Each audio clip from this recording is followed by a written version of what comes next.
హరే కృష్ణ అండి.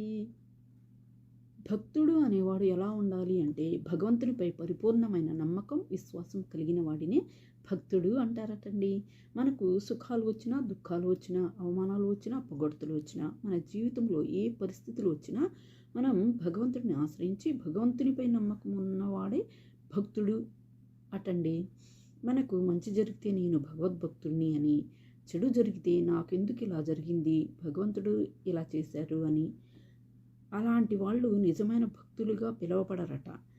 భగవంతుడు మనల్ని అందరినీ తన బిడ్డలుగా భావించే కదండి ఈ కలియుగంలో భౌతిక ఆనందాలు అనే ఈ ఊబిలో కూరుకుపోయి ధర్మాన్ని మరచి తప్పు త్రోవను పడతారేమో. వీరందరికీ ధర్మాన్ని, భగవద్భక్తిని పొందేటట్లు చేసి ఈ కేశాల నుంచి తనను తాను రక్షించుకుని మళ్ళీ తన బిడ్డలను తన దగ్గరకు చేర్చుకోవాలని మనందరినీ దృష్టిలో పెట్టుకొని కురుక్షేత్ర సంగ్రామ సమయంలో అర్జునుని ద్వారా భగవద్గీతను బోధించారు కదా. భగవంతుడు చాలా రకాలుగా మనల్ని ఉద్ధరింపచేయటానికి చాలా ప్రయత్నాలు చేస్తూనే ఉన్నారండి. ఎలా అంటారా? పరంపర ద్వారా వచ్చే భగవతాచార్యుల ద్వారా, ప్రవచనకర్తల ద్వారా, వివిధ మాధ్యమాల ద్వారా తెలియజేస్తూనే ఉన్నారు కదా.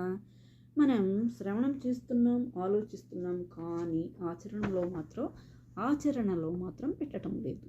ఈ ప్రపంచంలో మనకు శాశ్వతమైన సాటిస్ఫాక్షన్, తృప్తిని ఇచ్చేది భగవద్భక్తి ఒక్కటే అటండి. అలాంటి ఆనందం ఏ భౌతిక ఆనందాల వల్ల అయినా, ఏ బంధాల వల్ల అయినా తృప్తి అనేది రాదట. కాదంటారా? మీరు ఖాళీ సమయంలో హరినామస్మరణ చేసి చూడండి. ప్రతిరోజు ఒక్కసారి మనం శ్రీకృష్ణ భగవానునికి నమ్మకంతో, విశ్వాసంతో ఆయనకు సేవ చేస్తే ఇంకా శ్రీకృష్ణ భగవానునికి సేవకు కనెక్ట్ అయిపోతామటండి. శ్రీకృష్ణ భగవానుని శుద్ధ యుద్ధ భక్తి సేవ చేస్తూ ఉంటే మనకు మన జీవితంలో అశాంతి అనేదే ఉండదట. భగవంతుడిని ధిక్కరించి మనం ఏం చేయగలం చెప్పండి? ఆయన్ని ధిక్కరించడం అంటే ఏమిటంటే ధార్మికంగా ఉండకపోవడం, మనలో ఆధ్యాత్మికత లోపించడం అటండి.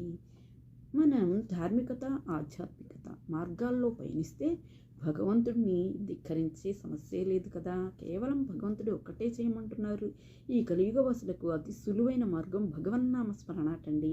ఎంత అతి సులువైన మార్గాన్ని మనకు సూచించారో చూసారా భగవంతుడు. ఇంత సింపుల్ ప్రొసీజర్ని కూడా ఫాలో అవ్వకపోతే మన జన్మ నిరర్థకమే కదండి. ఆలోచించి చూడండి. హరే కృష్ణ.